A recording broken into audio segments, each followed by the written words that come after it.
Salutations à toutes et tous, aujourd'hui on se retrouve pour parler de Spider-Man No Way Home. Nom de Zeus. Nom de fucking Zeus. Attention, alerte spoiler, on y va immédiatement, c'est bonjour, spoiler.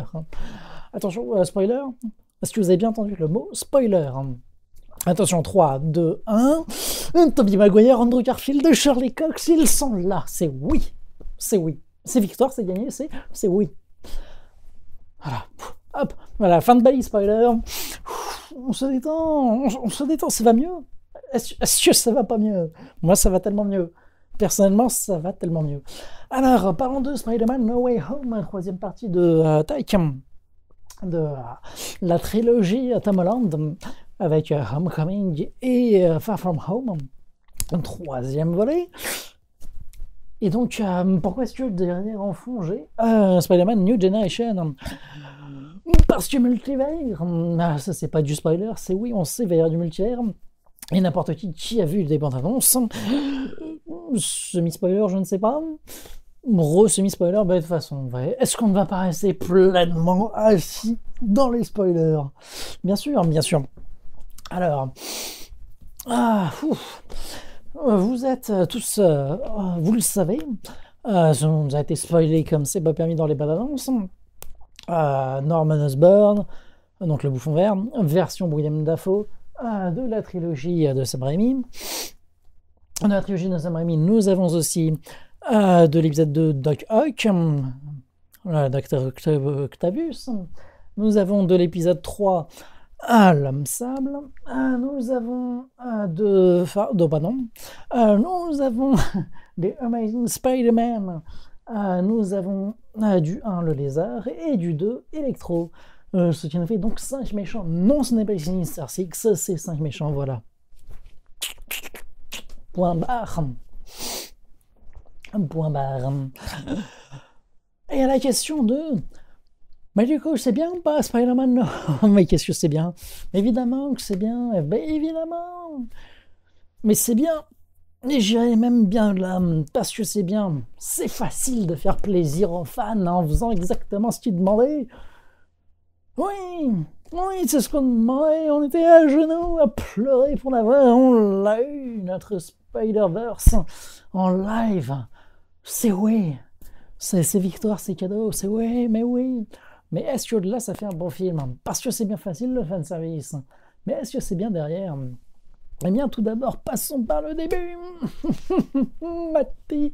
Matt Murdock, mais qu'est-ce qu'on t'aime, Charlie Cox? Qu'est-ce que les séries Daredevil, Netflix étaient exceptionnelles? Et est-ce que la suite le sera tout autant? Rien ne le dit, mais on a Charlie Cox, on est content. Ça nous rappelle des bons souvenirs, c'est oui. Mais derrière, on était un peu en mode à se dire... Oh, dis donc, la vie pas facile, hein. Du coup, le petit sort machin, c'est trop facile, c'est trop facile. Oui, mais non. Le scénario est beaucoup plus intelligent que ce qu'il n'est paraît, puisqu'en réalité, non à quasiment toutes les suppositions. C'est-à-dire, non, c'est pas si facile, dans le sens où finalement, eh bien, ça sort pas de nulle part. C'est pas genre un mode gros caprice. C'est en mode, ouais, bon, célébrité, ok, pouvoir vivre chez soi, ok, résidence surveillée, ok, le procès, ok, bon, admettons, on nous prenne pour une ordure absolue. Admettons que, voilà, on dise, assassin, qu'on te balance des œufs durs et tomates à chaque fois qu'on te croise. Admettons. Mais le problème, c'est quand ça touche les autres, évidemment, le petit cœur qui fait moum moum. Et oui, parce que c'est le point central du début de ce film, No Way Home, c'est que voilà, les trois comparses, donc incarnés par Tom Holland, Zendaya et Jacob machin bidule, Ben Jacob, enfin bref, donc MJ, Peter et Ned, voilà, ils sont dans la tourmente, et ça ne s'arrête pas là, puisque et voilà, il se trouve que ils sont en dernière année de lycée, et qu'est-ce qu'il y a après le lycée? Il y a les études. Et qui dit études dit candidater aux universités. Et qu'est-ce qui se passe quand l'université reçoit la candidature de quelqu'un qui est accusé de meurtre? Bizarrement, il ne lui donne pas suite. Alors quand tu te fais refuser d'une université, de deux universités, de trois universités, ok. Mais quand tu te fais refuser d'absolument toutes celles à qui tu postules, et que tous tes amis aussi dans ton entourage en subissent les conséquences, et du coup se voient privés d'un avenir, ça fait réfléchir et ça se dit, eh oui, mais quand même, est-ce qu'il y aurait peut-être pas quelque chose à faire pour les aider? Et c'est là qu'il pense à son poteau de Doctor Strange, en se disant, est-ce qu'il n'y aurait pas un petit sort à faire? Et là, une petite bande-annonce, c'était un mode, oh là là, le sort qui tourne mal. Enfin, déjà, Doctor Strange, qui l'a fait contre la volonté de machin bidule, qui l'a fait dans le dos, qui fait le sort, mais que le sort, il part en vrille, et que c'est là, c'est parti multivers. Non, c'est pas ça. Déjà, c'est pas ça. Déjà, c'est. Finalement, l'autre, il lui dit, bon, bah, ok, vas-y, fais ce que tu veux. Et d'ailleurs, la scène du clin d'œil, on ne l'a pas dans le film. Ça fait partie de ces scènes qui avaient été tournées qui finalement ne sont pas dans le film, mais qu'ils ont quand même mis dans les bandes annonces histoire de nous faire croire que machin bidule, là ils s'en feront à ce niveau-là. Mais on est plus fort qu'eux, à moins que. J'y reviendrai plus tard. Mais donc voilà. Finalement, bah, il avait l'aval pour faire le sort, c'est en mode démerde-toi. Et apparemment, c'est un sort qu'il a déjà fait, donc il le connaît un peu. Et qu'il le connaît tellement bien que bah, il se permet d'improviser au milieu du truc, en mode ok, vas-y, pour te faire plaisir, hop, je rajoute une condition, je rajoute une deuxième condition, bah ok, que 3, 4, allez, on y va pour 5 conditions, même si ça laisse, c'est parti, c'est waouh, c'est open bar. C'est open bar. Et finalement, ils se rendent compte que, mais attends, mais tu fais ça pourquoi? Parce que bon, machin, les paparazzis et tout, c'est pour l'université que tu fais ça? Pour ton avenir? Est-ce que tu as déjà essayé d'appeler les universités pour plaider ta cause? Alors, pardon, je vais aller me faire mettre. Je vais rebrancher mon cerveau et puis ouais, vas-y, je vais tenter ça. Ouais, mieux. Mieux que de bouleverser tout le monde, tous les multivers et tout. Mieux. Du coup, fin du sort, hop là, c'est fini. Ah bah. Ah bon. Bon, bon.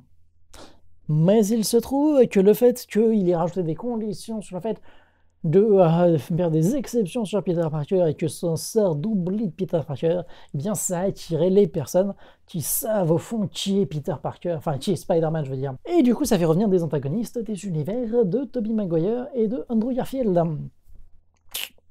Mais voilà, mais c'était sûr, mais on le savait, il y en a énormément. Mais finalement, le film n'est pas ce qu'il croit, enfin ce qu'on croyait être en mode affrontement contre les vilains, non. En fait, il arrive dès le début à tous les capturer, et ça se passe plutôt bien. Sauf que du coup, Strange veut les rebalancer dans leur univers et que bah, ils poursuivent leur destin, on va dire comme ça. Mais il se trouve que du coup, bah, il y a des trucs comme ça, comme le fait que Doc Ock,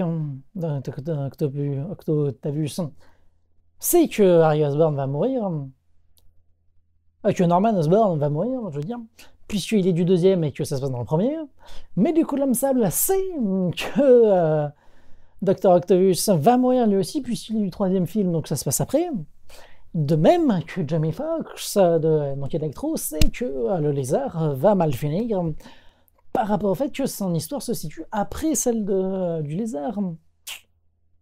Puisque du coup, ça les prend dans le multivers, quelle que soit la timeline, au-delà du temps et de l'espace. Donc ils savent qu'ils vont mourir. Et donc, bah, le fait de les renvoyer dans leur dimension, ça veut dire bah, les envoyer à la mort. Et notre Tom Holland tient un grand cœur, il se dit c'est quand même assez vilain de faire ça. C'est quand même très très vilain. Ne pourrait-on pas les aider? Et c'est là qu'il se dit, bah, tiens, bah, par exemple, d'accord, le problème c'est que sa puce a grillé. Si je lui répare sa puce, ça va aller. Si je trouve un moyen d'enlever le sérum de Norman Osborn, il redeviendra lui-même. De même que, a-t-il moyen d'inverser les transformations physiques sur ces méchants et de fait de les rendre de nouveau humains parce que c'est leur pouvoir qui les ont aliénés et rendus mauvais. Mais voilà, ça c'est la grandeur du film No Way Home. C'est Pourquoi les tuer quand on peut les sauver? Mais oui. Mais bien évidemment, bien évidemment. Oh là là. Passage vite fait sur... on est en full spoiler évidemment. Matt Murdock, il a une scène absolument classissime, c'est magnifique. Mais on le voit que sur une scène, voilà, en tant que Matt Murdock et pas Daredevil. Mais voilà, ça fait plaisir. Et puis, surtout Kevin Feige a annoncé qu'il allait revenir. Et puis, on attend tous fébrilement la fin de la série Hawkeye pour avoir confirmation que c'est bien Vincent D'Onofrio qui se cache dans l'ombre depuis le début, en tant que le caïd de Daredevil. Et que peut-être qu'on va voir aussi un caméo, une apparition de Charlie Cox en Daredevil encore dans Hawkeye. Les choses s'accélèrent, et ça fait du bien de le retrouver au bercail. Voilà, on le voulait depuis le début, on l'a, c'est bien. Mais donc, voilà. Que se passe-t-il après? Enfin, non, ça tourne mal et machin. Et pas trop tout spoiler. Mais donc, oui, alléluia. Et la salle, là, j'ai jamais vu ça dans une salle de cinéma. Les gens n'ont pas applaudi à la fin. Ils ont applaudi tout du long, genre 10, 15 fois pendant le film. Ils ont applaudi quand Andrew Garfield est arrivé, mon Dieu. Oh! Mais c'est trop classe, vous vous rendez pas compte? C'est genre, ah tiens, je vais ouvrir un portail pour essayer de trouver Peter Parker. Là, ouais, c'est pas Peter Parker. Enfin, c'est pas notre Peter Parker. On était tous là. C'est pas le costume. C'est pas le costume. C'est pas le costume. Enlève ton masque, enlève ton masque. Rentre. Oh oui. Et vas-y, recommence, ouvre un portail. C'est Toby. Oh là là. On était tous en pleurs dans la salle à applaudir, à se faire saigner les mains. C'est oui. C'est 1000 fois oui. C'est ça qu'on voulait, mais c'est bien fait. Alors oui, il n'y a rien de fou furieux dans la mise en scène. On n'est pas sur du Sam Raimi dans Spider-Man 2, mais ça fait le taf. Ça fait le taf. Et oui, le combat à la fin,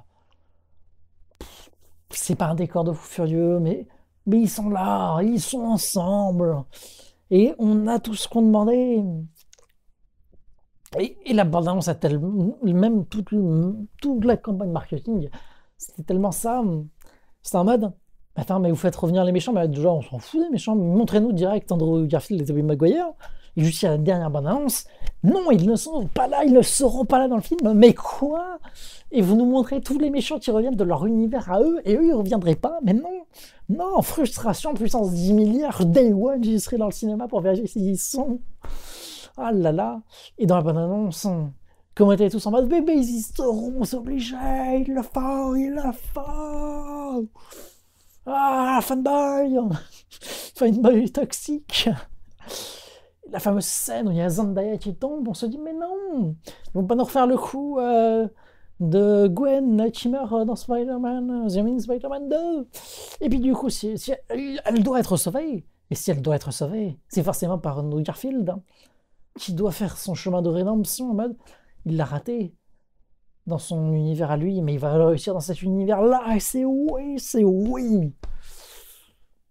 Ah, ils ont tous eu en mode, ah, t'as vu, on fait des clins d'œil à ça. Mais si je fais des clins d'œil à ça, t'es obligé de faire ça. Sinon, je vais gueuler. Bon, ça va, tu l'as fait exactement comme si je voulais. Parce que sinon, oui, mais si on voulait exactement ça, c'est parce qu'ils ont orienté la façon de faire la campagne marketing pour nous dire, ah, machin. Et puis, la version de bande-annonce brésilienne qui, oh mince, oh non, ne me dis pas qu'on a coupé au mauvais moment, et que même si on a bien pensé à effacer les deux autres Spider-Man, ah mince, on a coupé 2 frames trop tard, ce qui fait qu'on voit qu'il y a le lézard qui se mange un coup. Mince alors, est-ce que ça va pas rendre les gens fous furieux en mode mais bon, forcément ils sont là, faut l'avoir, faut foncer day one. Voilà, c'était sûr. Et ce n'était pas un coup de poing, c'était un coup de pied. Voilà, c'est dit. Mais évidemment qu'ils avaient été effacés, évidemment. Oh là là. Et ils ne sont pas là que pour le combat final.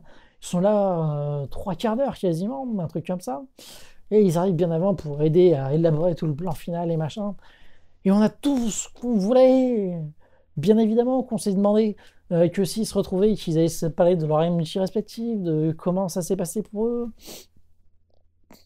Et bien évidemment qu'ils allaient faire des réflexions sur le fait que la version Andrew Garfield et la version Tom Holland, c'est synthétique, c'est des trucs qu'ils ont créés eux-mêmes, c'est un truc artificiel, leur toile. Alors que Tobey Maguire, bah tranquille les gars, moi je le sécrète moi-même, je suis un bonhomme, c'est moi là, c'est moi l'araignée, bien sûr que je les tisse moi-même mes toiles, c'est fait maison. Ah là là, c'est tout ce qu'on voulait, enfin tout ce qu'ils ont orienté pour qu'on pense que oh, ce serait tellement bien si.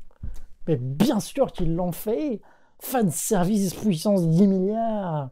Et est-ce que ça fait un bon film? Ça fait le meilleur film de tous les temps de fanboy ultime. Oui, ça fait un Spider-Verse même encore plus solide que l'excellent New Generation. Mais au-delà de ça, il faut bien avouer que ça reste un excellent film tout court. Parce que le fait de la révélation qui est traitée de façon assez brute, avec un retour à la réalité assez vénère avec la fac, le rentrer dans la vie active, l'avenir, c'est du concret. Et voilà, ça justifie tout le sort et tout. Et, et ça marche. Parce que c'est pas simplement de la chasse au machin, c'est non. Il veut pas simplement les renvoyer, il veut le faire bien. Il veut les renvoyer gentils. Mais c'est beau, c'est tellement beau. Et l'interaction, c'est oui, c'est tellement oui. Oh. Mais que vous soyez fan du MCU, que vous ayez aimé n'importe quel film Spider-Man, que oh là là, que vous aimez le cinéma, que vous aimez la vie, voilà, c'est dit. Si vous aimez la vie, allez voir ce film. Souviens-toi, je veux 10 millions d'entrées en France, faut faire 1,5 milliard au box-office mondial, même 2 milliards si c'était possible, si que la Chine, faites des pétitions pour qu'ils le sortent en Chine, que la Chine arrête de faire blocus, machin.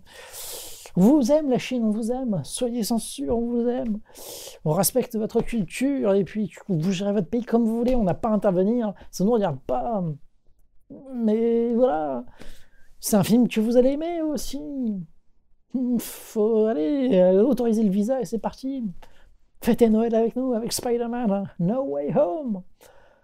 Voilà, foncez le voir et retournez-y et achetez-le quand il sortira. Et voilà. Et bien, vive le MCU, vive le cinéma, vive la vie.